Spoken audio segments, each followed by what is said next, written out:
te guarde, meu irmão. Opa, aleluia. Glória a Deus. Pode baixar um pouco, irmão. Pronto. Agora sim. Hoje nós estamos no no penúltimo episódio da nossa série em Ruth. Tô sabendo que tem gente aí que decorou o livro de Ruth, amém? Ô, gente, olha que coisa boa. Deus está vendo, hein? Todo mundo decorando o livro de Ruth.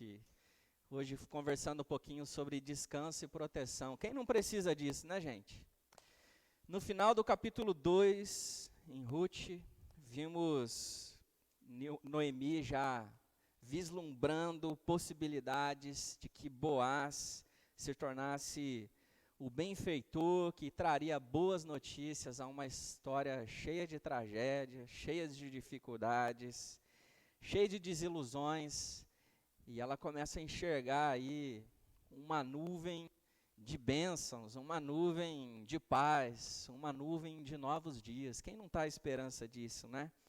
Noemi farejou como uma boa sogra, uma possibilidade de coisas boas no meio do caminho, de que a história delas, o desfecho não fosse algo tão difícil.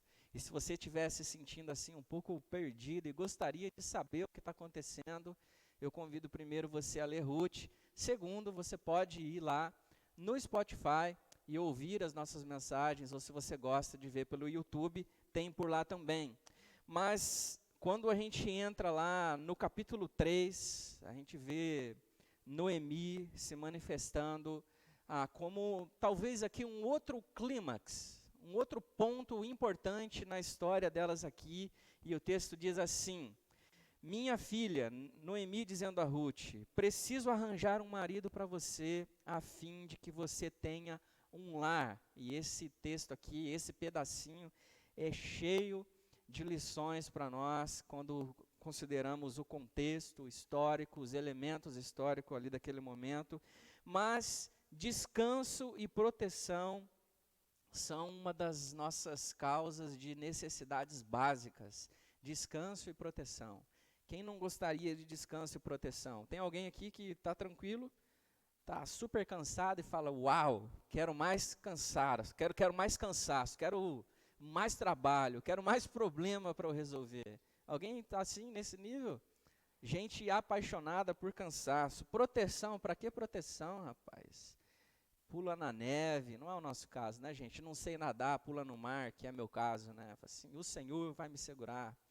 Aquela pessoa cheia de autoproteção, de autoconfiança, fazendo loucuras na vida, porque assim, eu não preciso de proteção, anda sem medo, mas todos nós temos temores acerca disso, essa é a verdade. Em alguns momentos podemos, como em um trecho, um período de autocomiseração, dizer assim, olha, eu não quero proteção, não quero provisão, eu não quero que as minhas necessidades mais básicas sejam atendidas.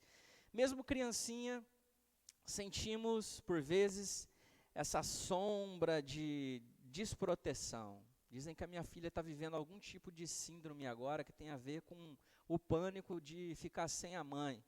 E sem o pai, né, gente? Vou fazer a minha parte aqui.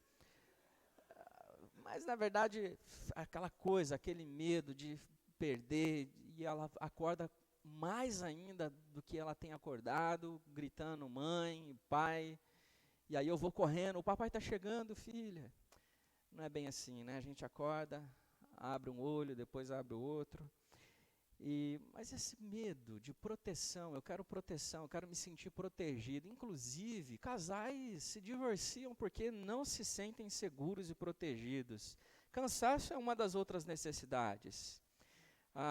Talvez mais agora para alguns do que em outros momentos, em outros tempos. Mas descanso e proteção são uma das nossas necessidades mais básicas da nossa vida. Estamos sempre atrás de oportunidade para descansar, ou de uma melhor qualidade para o nosso descanso. Quem aí não vê a hora de chegar um feriado? Alguém tem esse problema? Não vê a hora, poxa vida, um mês sem feriado, não vejo a hora de chegar. Não sei, alguns tiraram férias agora. Os pais com filhos talvez nem tanto, né? Porque férias dos filhos trabalham em dobro para os pais, né? filhos em casa, aquela criatividade para poder fazer várias coisas com o filho. Um feriado, não vejo a hora de chegar um feriado, não vejo a hora de chegar as minhas férias, eu não vejo a hora de alguém chegar para me dar suporte em determinada área para ver se eu descanso um pouquinho. Férias, descanso, recesso, viagem, dormir até tarde, um spa, exercícios, né? Poxa vida, olha que delícia, né? Carros mais confortáveis, quem não quer isso? Quem não quer esse conforto, essa segurança? Descansar, isso está na nossa mente e parece que temos cada vez menos oportunidade. Descanso é uma coisa pela qual nós somos criados também, né?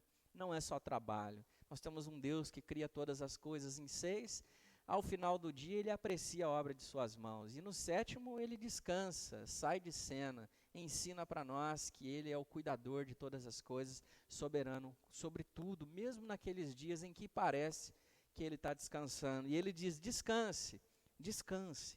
E a gente está em busca desse descanso. Mesmo parecendo que nos dias de descanso nós não descansamos, mas existe esse anseio dentro de nós, buscando por esse lugar, buscando por esse momento, buscando por essa oportunidade. Proteção, anseio básico nosso. Pessoas buscam maneiras de como fazer isso melhor o tempo todo. Alguns recorrem a coisas que não deveriam, mas segurança, proteção. Antes a gente não via cerca elétrica. A cerca elétrica ela surge, de repente as câmeras, de repente o guarda na rua, de repente o seu amigo da polícia, de repente um monte de coisa para a gente se sentir protegido, a procura por segurança nesse ambiente nosso social, dentro de casa. Muitos vivem atrás de técnicas para promover algum tipo de segurança. Eu não sei quanto a você, se você deseja isso em algum momento da sua vida. Talvez até hoje esteja alguém muito preocupado com a sua segurança. Alguém esteja muito preocupado com um risco que a sua vida está correndo, ou alguma área da sua vida que está em risco, está inseguro com alguma coisa. A sua segurança, por exemplo, pode ser de emprego, né? Ou do desemprego. Eu estou com o meu emprego escorrendo entre os dedos, eu estou vendo que eu sou o próximo da lista.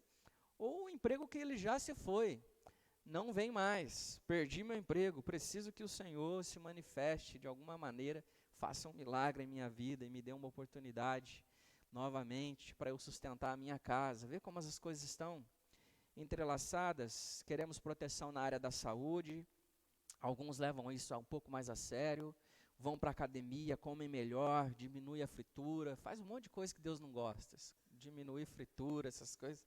Tem certeza que lá no céu, gente, vai ter muita coisa frita e ninguém vai engordar. Mas a gente busca, gente, segurança alimentar, comer bem, bem disciplinado, porque está extremamente preocupado com a sua segurança. Queremos proteção.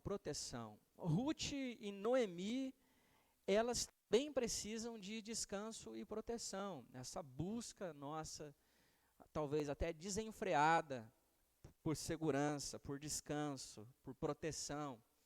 Ela não começou de agora. Provavelmente, alguma coisa que surge no momento em que o primeiro homem e a mulher, a criação humana, decidem viver a sua vida por conta própria.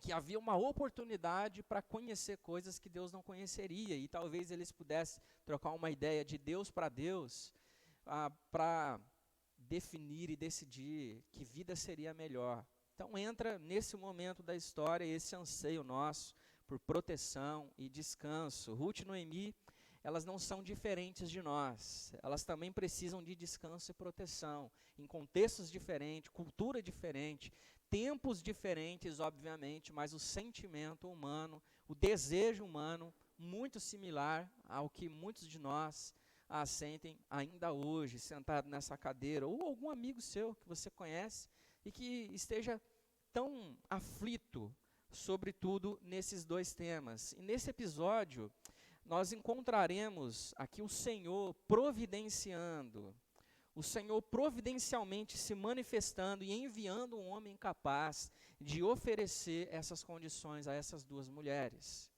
Ao investigarmos isso, veremos como Jesus Cristo e Boaz têm coisas em comuns, e de como Deus se manifestando na história envia Jesus para ser esse provedor de descanso e proteção para nós nos dias de hoje. Aqui nós temos duas mulheres em apuros, precisando de descanso e proteção.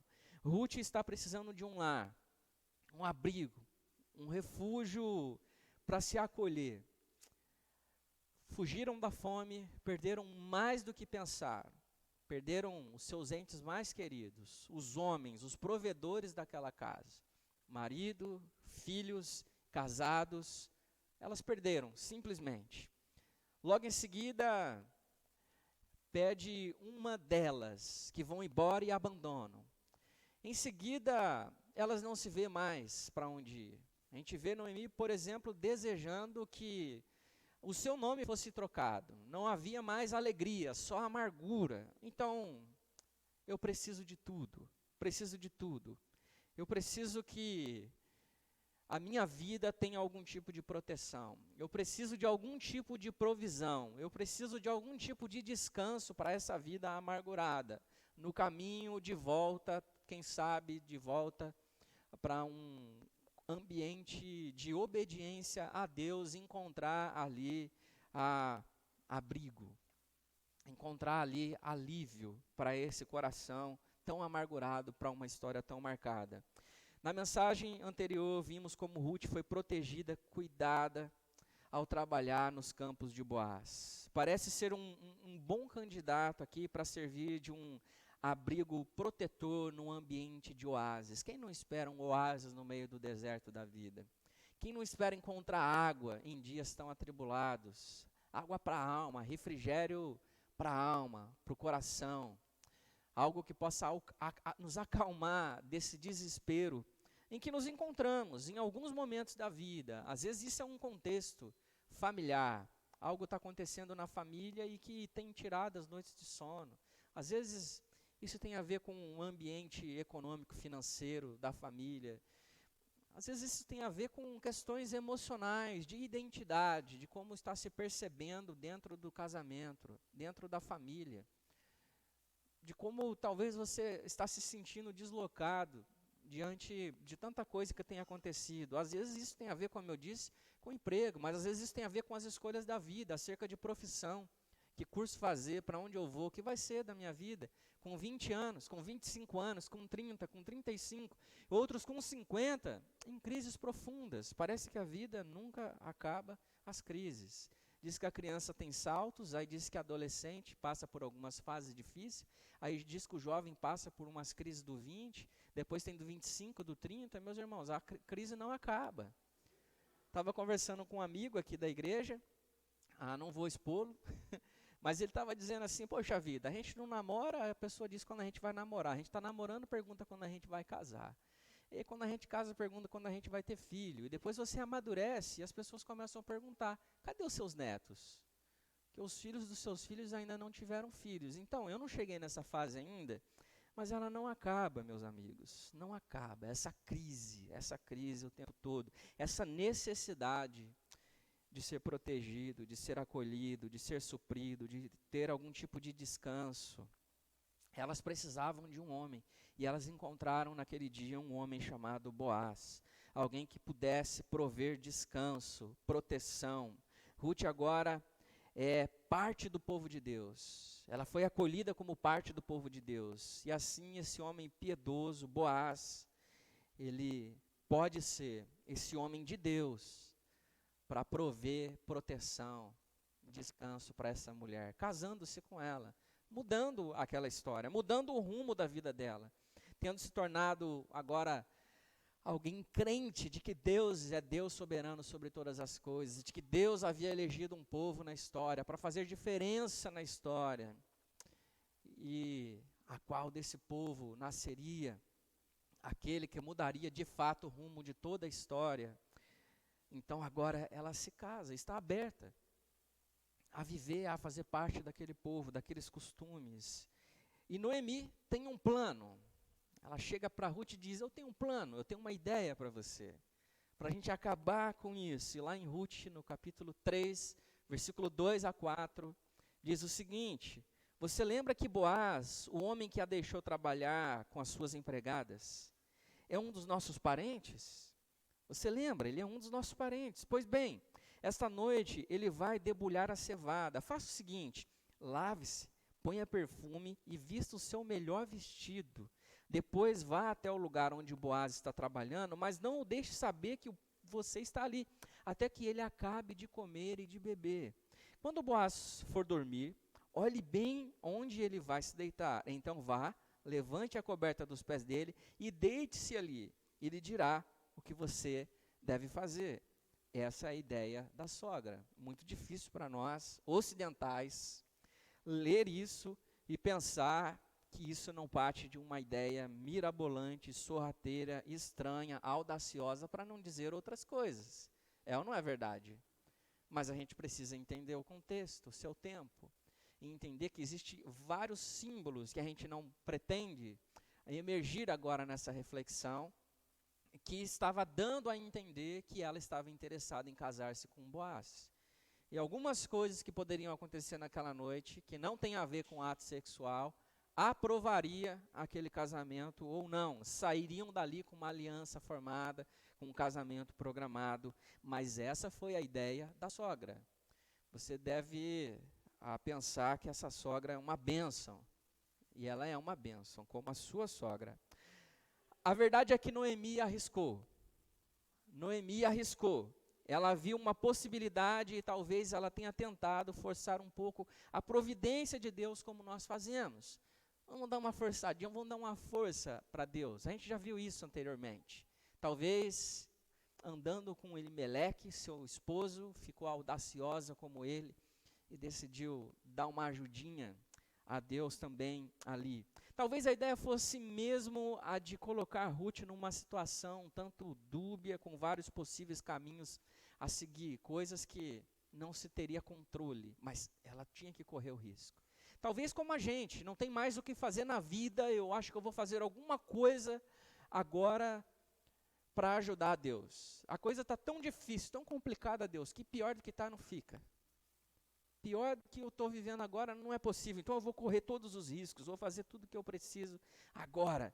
E aí Noemi coloca a Ruth numa condição dessa. Talvez fosse a famigerada forcinha para Deus que tantas vezes achamos que precisamos dar. Deixa eu te dar uma força, Deus. Talvez você não esteja enxergando o cenário, o Senhor está aí em cima e não está olhando pela mesma perspectiva que eu. Deixa eu te dizer como as coisas são, Deus. Deixa eu te explicar. O Senhor precisa fazer as coisas agora na minha vida. Senão nós vamos perder o time, nós vamos perder a onda, nós vamos perder a oportunidade. A porta vai se fechar e as coisas que eu gostaria que acontecessem na minha vida não acontecerão. E nos versos de 5 a 11, vemos um pedido de casamento inusitado. Que Deus se manifesta de acordo com a sua vontade, que é boa, perfeita e agradável. Mas naquele momento de desesperança, duas mulheres humanas, de carne e osso, sangue, como eu, como você, disseram: eu preciso de descanso, eu preciso de proteção, eu preciso de paz, eu preciso de alívio. Assim como uma multidão em busca de descanso e proteção. Vale notar que o povo de Deus, assim como Noemi e Ruth, como uma mulher, ou qualquer ser humano, em busca de proteção e descanso. Somos um povo em busca de descanso. Agora a gente tira a individualidade, aquilo que você está vivendo na sua vida, aquela coisa que nós não somos melhores ou piores uns que os outros, e todos nós precisamos de proteção e descanso na vida, na nossa caminhada. Deus nos dá prévias desse descanso, Deus nos dá vislumbre desse descanso. Encontramos o dia do Senhor, no dia do Senhor, e nesse vislumbre nós somos abençoados, provamos de algum tipo de descanso. Momentos como esse aqui que estamos vivendo agora, nós passamos a vislumbrar algo que Deus pode fazer, as possibilidades de Deus em nós. E aí a gente pensa assim, talvez exista uma possibilidade para que eu estou vivendo. Talvez eu esteja me esquecendo do como Deus é Deus, de fato, de como Ele é poderoso, de como Ele tem todas as coisas sobre o seu controle e nada foge ao seu controle. Dias como esse, em Hebreus 11:3, lê-se que os peregrinos do Antigo Testamento aguardavam um descanso melhor do que aquele que se encontravam ali. Sabe, essa multidão de pessoas, essa quantidade de pessoas reunidas aqui nesse auditório hoje, em busca de descanso, algo que seja melhor do que esse domingo, algo que seja melhor do que aquele dia de praia gostoso que você pegou, do que aquelas férias inesquecíveis, do que aquele dia maravilhoso de boa notícia que você teve com a pessoa amada. Algo que transcenda esses dias, algo que transcenda essa visão dos nossos olhos. É um descanso que vai além. Essa coisa de descanso que temos, que um dia a gente descansa e no outro dia parece que a gente precisa de descanso de novo. E a gente sai de um descanso planejando o outro e assim por diante. E a promessa é de que tem um descanso, que ele vai além desses dias. Que tem um descanso, que esses que temos aqui hoje e agora é um vislumbre daquilo que está por vir.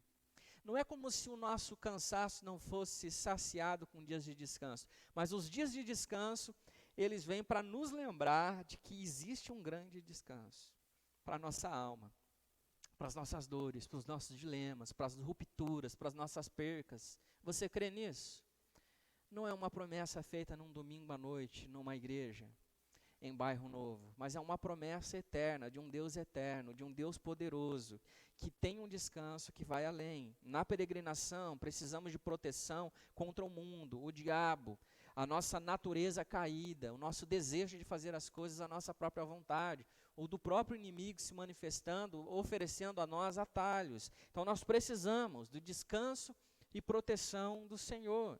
Se lemos a história e ficamos facilmente apreensivos quando Ruth, ou quanto a Ruth deveríamos enxergar a nossa própria situação e perceber que temos muito de Ruth, e que é tão preocupante quanto a de Ruth. Ruth podia trabalhar para suprir as suas necessidades e nós não podemos trabalhar pela nossa salvação. Ela tinha um trama, ela tinha um plano, ela tinha uma via de escape naqueles dias. Ao ler Ruth, olhamos uma história isolada. A maneira como Deus se manifesta na história é de que nós não podemos promover a nossa salvação. Nós não somos autores da nossa própria via de escape, e sim Deus. Qualquer esforço, qualquer que seja, são inúteis, repulsivos a Deus. Podemos até mesmo nos vestir, nos arrumar, nos perfumar, ter boa praça, mas o Senhor, Ele conhece o nosso coração. Veja Ruth, veja Ruth, veja você. Não importa quanto perfume, não importa quanto sabonete, qual gravata, vestido, roupa, marca, nós não podemos nos maquiar diante de Deus. Não tem coisa que a gente faça, que a gente chegue a Deus e fale: olha, Senhor, como eu estou bonitinho. Olha, Deus, como eu estou legal. Me aceite, olha como eu sou bom. Todos somos, por causa do pecado, naturalmente sujos diante de Deus. E essa é a nossa realidade, meus irmãos. Essa é a nossa realidade. Nós somos Ruth e a gente não podemos chegar até Boaz e dizer assim: olha, resolve a minha vida, me protege, promove segurança, me dá alimento, me dá uma saída, me ajude. Não tem jeito de fazer isso. Mas Ele vem ao nosso encontro. Como a Bíblia ensina, nós sequer buscamos redenção. Não é possível, Romanos 3, 9 e 20. Por natureza, somos filhos da desobediência. É isso que as Escrituras revelam a nós. Talvez o nosso erro está em se apresentar de maneira que nos sintamos aceitáveis, bons demais para viver dias difíceis, para viver dias de escassez, para viver dias de dificuldade. Bons demais, bons demais. Somente quando o próprio Deus nos dá esse novo coração é que passamos a tornar alvo do seu interesse, porque tudo começa em Deus. Tudo começa em Deus e passa por nós como um rio de água viva. Nos dá vida, nos dá esperança, nos restaura. Muitas vezes, nós não percebemos o quanto é desesperadora a nossa situação. Não percebemos o quanto é desesperadora e naturalmente a situação do homem caído. Não percebemos. No entanto, a Bíblia é bem clara. Sem Deus agindo graciosamente em nosso favor, nós estamos perdidos. Você acredita nisso? Sem Deus, com seu amor gracioso, nós continuaremos perdidos. E alguns de nós continuamos numa condição de perdidos, numa jornada de Mara, de Noemi, de Ruth, porque achamos que tudo tem a ver com nós, com a nossa conta. Mas, na verdade, longe de Cristo, a nossa situação é muito mais complicada. Muito mais complicada. É importante lembrar que a história ela não é essa simplesmente. Não é essa só de que não adianta a maneira como nós nos apresentamos diante do Senhor, que seremos rejeitados nessa condição, mas de que Deus, Ele provém. E existe, assim como aconteceu com Ruth e Noemi, um provedor, um homem adequado para dar descanso e proteção naqueles dias. Pensemos aqui em Boaz, essa figura, estava trabalhando duro junto com a sua equipe por várias semanas, dias de colheita. Não sei se você já teve oportunidade de observar como isso é. Eu morava numa região em Londrina, que era à beira de um córrego, e do lado do córrego era uma fazenda, sempre plantando soja, trigo, enfim, café, e o pessoal estava sempre colhendo, e em tempos de colheita, aquilo ali era um fenômeno para mim, para os meus irmãos, para os vizinhos meninos da época, aquelas colheitadeiras, e passavam dias desse jeito, e eram manhãs, tardes e noites, tempo de colheita, muito trabalho. Eu imagino que para quem estava colhendo era tempo de muita alegria, deu tudo certo. Para nós era um espetáculo a olho nu. Mas Boaz aqui, eram dias de fartura, eram dias de colheita, eram dias de riso, de festa.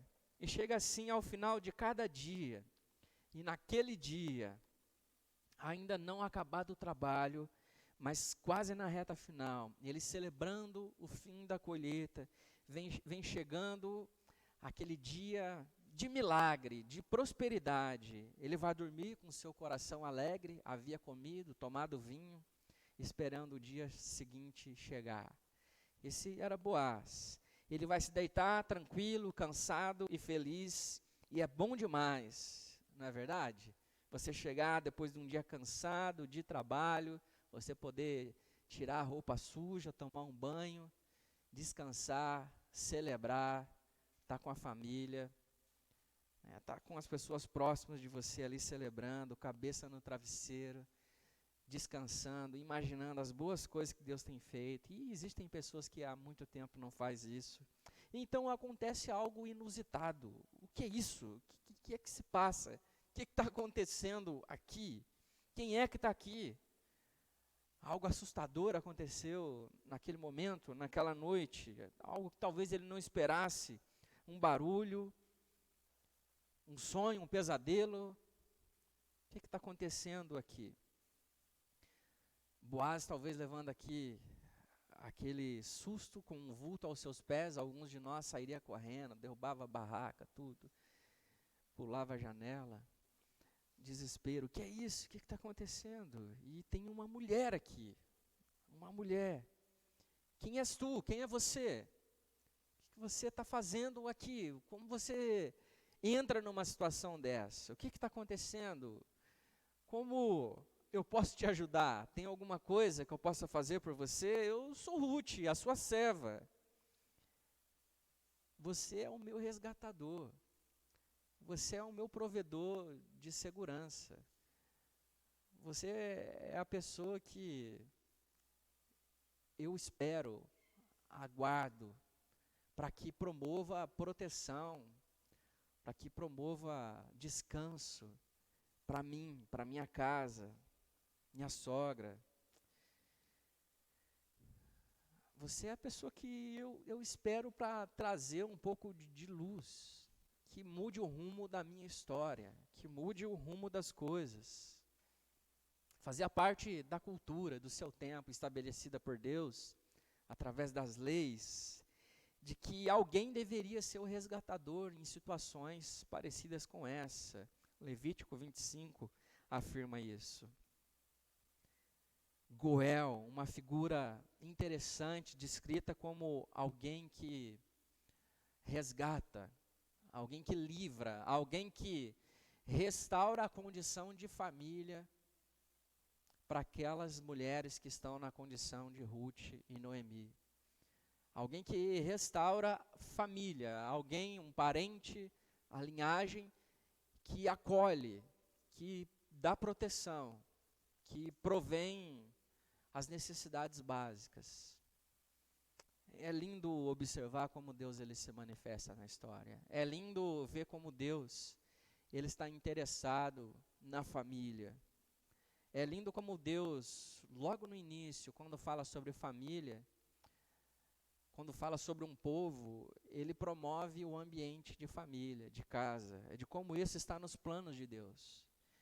E de que isso não é uma coisa de uma sociedade ou de uma instituição falida, é algo que Deus faz, é algo que Deus deseja. Ruth, ela vê em Boaz um tesouro. É claro, ela também é um tesouro. É algo que Deus está fazendo e que só Deus poderia fazer. E eu convido você a ler os versículos 12 a 15, nessa situação inusitada para nós ocidentais. De fato, sou seu parente chegado e sou responsável por você, mas acontece que há um homem que também é o seu parente e é até mais chegado do que eu. Fique aqui o resto da noite, de manhã nós veremos se ele quer ser responsável por você. Se ele quiser, muito bem, mas se não quiser, prometo por Deus, o Senhor, que ficarei com essa responsabilidade. Agora deite-se e durma de novo. Então Ruth passou o resto da noite deitada aos pés dele. Enquanto ainda estava escuro, ela se levantou para não ser vista, pois Boaz não queria que ninguém soubesse que uma mulher havia ido lá. Então Boaz disse: tire a sua capa e estenda no chão. Ela estendeu e ele despejou na capa uns 20 quilos de cevada e a ajudou a pôr no ombro. Aí Ruth voltou para a cidade. Essa história poderia ter tantos desfechos diferentes. Quando começa uma frase, parece que vai acabar numa outra coisa. Para quem nunca leu isso, estranho ver isso. Mas ele rapidamente diz assim: olha, eu obedeço o que a lei diz, e de antemão eu lhe digo que se ele não quiser, está topado, eu caso com você, não tem nenhum problema. Facilmente se reconhece um homem piedoso, pronto a se casar com uma viúva moabita. Moabita. Vale notar ainda a piedade de Boaz e o seu desejo de ser resgatador, mas não a qualquer preço. Preste atenção nisso, não a qualquer preço. Porque hoje nós vivemos numa cultura que vale todas as coisas. Hoje a gente vive numa cultura de casamentos frágeis, líquidos, porque as coisas são feitas a qualquer preço. Simplesmente pelo desejo hedonista de satisfazer a sua própria vontade. Pelo desejo de satisfazer os seus próprios desejos. Simplesmente porque eu quero ser feliz. Eu mereço ser feliz. Talvez Ruth seja um bom manual de como as mulheres deveriam escolher os seus homens. Ou de como um casamento deveria começar. Olhando para o livro de Ruth e observar alguns pontos de homens e mulheres tementes a Deus. Como a reflexão não é sobre casamento, mas um ponto extremamente relevante para a nossa reflexão. Não vale qualquer custo, não, as coisas não são a qualquer custo. Aos jovens que não são casados, aqueles que planejam se casar, em nome de Jesus, não seja a qualquer custo. Guarde-se, preserve. Generosidade É isso que a gente vê em Boaz. Ele não estava debaixo da obrigação de fazer. Mas se o outro não fizesse, ele estava lá, pronto. Boaz faz o que a lei exige. Homem de Deus faz aquilo que Deus manda. Obedece aquilo que o Senhor diz. Mulheres de Deus faz aquilo que Deus diz. Amém por isso? Quando Deus diz as coisas, a gente não fica discutindo com Deus. Ó Deus, o Senhor sabe como eu sou pecador? O Senhor sabe como eu sou frágil? O Senhor sabe que a Bíblia, Deus, foi mal usada, aquilo que o Senhor disse. Então a gente dá uma ajustada, Deus, para que isso caiba na minha vontade. Ok, Deus? O Senhor é muito bom, o Senhor é muito amoroso. Não existe isso. Homens e mulheres de Deus estão submissos à vontade de Deus. Por toda a Bíblia, toda a história. Leia a Bíblia como história e observe todos aqueles que fizeram a sua vontade, prevaleceram na sua vontade. Tiveram caminhos, resultados em próprio livro de Ruth. Mas quando nós estamos submissos à vontade de Deus, porque é a vontade de Deus e não a minha, a história continua e permanece o privilégio nosso de participar daquilo que Deus está fazendo, porque a história não é nossa, ela é de Deus, e não é de mais ninguém. Nós somos participantes, coparticipantes de algo que Deus está fazendo. Não estrague a sua vontade, o seu livre-arbítrio, a sua livre agência, seja lá o que for que você crê, fazendo aquilo que você acha que é adequado. É um homem disposto, inclusive, a enfrentar o risco social de casar-se com uma moabita. Mas ele estava extremamente preocupado com a reputação daquela mulher, com o cuidado com aquela mulher. Muito cuidadoso, cheio de boas intenções. Seja um homem assim, para a glória de Deus. Podemos ver Boaz como um bom alvo de masculinidade. Um homem que trabalha e age em prol dos necessitados com generosidade. Um homem que deseja se casar e constituir famílias, mas não a qualquer custo. Um homem que entende o amor pactual de Deus, que envolve não se aproveitar da fragilidade de uma mulher. Fala tudo isso no texto, meus irmãos. Tudo isso, que esse seja o nosso caminho. Mas eu quero aqui, nesse último ponto, compartilhar com vocês que Jesus é o maior resgatador. Amém? Jesus é o maior resgatador. É importante perceber como, no caso do povo de Deus, Jesus age como resgatador da história. Não era de um povo, de uma mulher, de uma cultura, de uma sociedade específica, mas de um povo que não poderia fazer isso, de uma criação humana, pecadora e caída, que não poderia fazer outra coisa, que não poderia fazer nada pelo seu resgate. Ele é o Deus que emerge na história, se identifica com a nossa dor, com o nosso pecado, com a nossa falta de proteção, de segurança, de provisão, de recursos, de paz, e ele diz: eu sou aquele que muda a história de vocês, eu mudo o rumo das coisas. Ele não é um provedor que a sua proteção, a sua provisão, a sua segurança, ela se esvai com a sua partida, porque é isso que os discípulos pensaram, é isso que Pedro pensou ao voltar a pescar, mas não é o caso.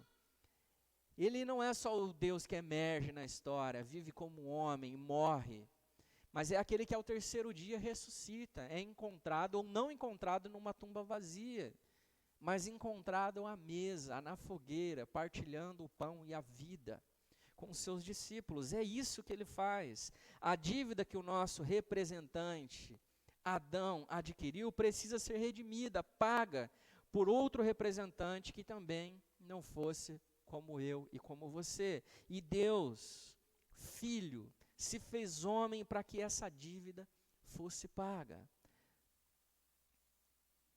Para que essa dívida fosse retirada de nossas costas, para que essa marca fosse retirada. Que essa marca que você carrega na sua história, ela não fosse maior do que aquilo que Jesus fez por você na cruz. para que essas angústias que você carrega dentro de si não perdure mais do que o amor e o perdão que Ele tem por você. Não vá mais longe do que a distância que Ele percorreu por você. Deus, um Deus que se torna homem, um Deus que vai voluntariamente à cruz, não usa do seu poder para fugir, mas para curar. Que não vá mais longe. Jesus Cristo, o Deus homem, é plenamente habilitado para resgatar o povo. É plenamente habilitado para resgatar a mim e a você. Ele viveu uma vida perfeita de obediência à lei de Deus, fazendo do homem, do Adão caído, alguém redimido. Ao morrer na cruz, Ele levou todos os nossos pecados, inclusive esse terrível que você carrega. Inclusive essa vida que você não gostaria de compartilhar. Está vendo na internet, algo que está viralizando, é que se a gente tivesse a oportunidade de mostrar o vídeo da nossa vida para os nossos familiares, você estaria ok. Eu falei, o pessoal está preocupado com a família. O pessoal está bem preocupado com o que a família vai ver. É que Deus já viu tudo. Ele já viu tudo, Ele sabe de tudo. Esses pecados terríveis que você não compartilharia. Essa culpa terrível que você carrega. Essa história que você não conta para ninguém. Mas Ele diz o seguinte, olha, eu sou o seu resgatador. Eu não sou o seu prisioneiro. Eu sou aquele que te resgata. Você crê nisso? Assim como Ruth, precisamos de descanso e proteção. E Ele é o nosso resgatador. Ele disse, vinde a mim todos vós, vinde a mim vós, todos que estáis cansados e sobrecarregados, e eu vos aliviarei. Tomai sobre vós o meu jugo e aprendei de mim, porque eu sou manso e humilde de coração, e achareis descanso para a vossa alma, porque o meu jugo é suave e o meu fardo é leve. É Ele quem diz isso. Noemi se alegra, Boaz vai agir, um resgatador disposto a mudar a nossa história, um homem pronto a resolver o problema e realinhar a rota daquelas duas mulheres. No caso de Jesus, a obra dele é completa e ela é final de uma vez por todas. Nada precisa ser acrescido àquilo que Jesus fez na cruz. Nada, nada. Mas Deus está operando na história. Deus está se manifestando na história. O Espírito Santo segue utilizando o seu poder para salvar o mundo, o povo de Deus, para santificar, para corrigir, para ensinar. Ele continua agindo hoje, aqui e agora. E nós podemos ter certeza disso. É o próprio Cristo que reina sobre as nações em nosso favor, que cumprirá todas as suas promessas. Tudo aquilo que Ele diz, Ele vai voltar. Essa é a maior promessa. Ele vai nos levar. O descanso vai ser eterno. O descanso do pecado. Jesus não vai descansar enquanto não terminar a boa obra que Ele começou em você. Ele não vai descansar. Para concluir, para você refletir, praticar essa semana, reconheça que precisa de descanso e proteção. Reconheça isso. Não viva uma vida querendo ser o Boaz e o Jesus da sua própria vida. Você não precisa disso. Se você já reconheceu que precisa de descanso e proteção, saiba que Deus conhece a sua necessidade de descanso e proteção. Você não está sendo esquecido dessa sua necessidade. Em terceiro, Deus envia pessoas adequadas para promover descanso e proteção a você. Naqueles dias, Deus enviou Boaz. Creia que Deus está enviando essas pessoas. Não espere um anjo vindo batendo asas bonitas até você. Essas pessoas estão do seu lado, próximo a você. Jesus é o seu resgatador e te oferece descanso e proteção aqui e agora. Amém? Por isso, Ele não descansará até que a obra que começou em você se complete. Creia nisso. Quero convidar você a fechar os seus olhos. Quero orar com você. Senhor, nós estamos aqui. Talvez com um coração como o de Ruth e Noemi naqueles dias, Pai. Um coração com necessidade de proteção e descanso. E sem reconhecer de que o Senhor é a nossa proteção e o nosso descanso. Mas aproveitamos este tempo aqui, Pai, que o Senhor preparou para nós, para reconhecer que o Senhor é a nossa fonte de proteção. O Senhor é o nosso descanso. O Senhor é a nossa paz. Nós aceitamos o convite do Senhor, de ir até o Senhor, de estar à disposição daquilo que o Senhor quer fazer em nós, para promover esse descanso que o mundo não dá, essa proteção que o mundo não oferece, que transcende a todas as nossas dificuldades, os nossos anseios e as nossas faltas. Eu oro para que Teu Espírito Santo, que age, que continue agindo, Ele comece aqui nessa noite, Pai, transformação na vida de algumas pessoas, cura em alguns corações, mentes que precisam ser limpas, corações que precisam ser purificados pela Sua presença, em nome de Jesus. O Senhor é o nosso resgatador. Nós cremos nisso, Pai. Em nome de Jesus. Amém.